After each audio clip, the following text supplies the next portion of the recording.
Marcahuasi may not be on every tourist list while in Peru, and it actually wasn't even on mine. I kind of decided to book it at the last minute while I was looking for stuff to do in Lima.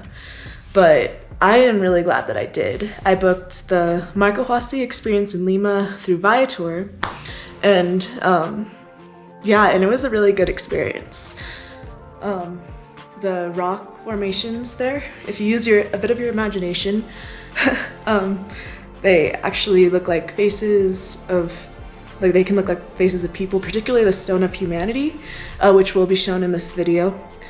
And there's like one at the very beginning, kind of looks like a lizard. But yeah, if you're in Lima and you have a little bit of extra time, I definitely recommend checking out Marcahuasi for yourself. But in the meantime, here's a video of a little taste of what I experienced. But it's not nearly the same on video. I highly suggest you go visit one day.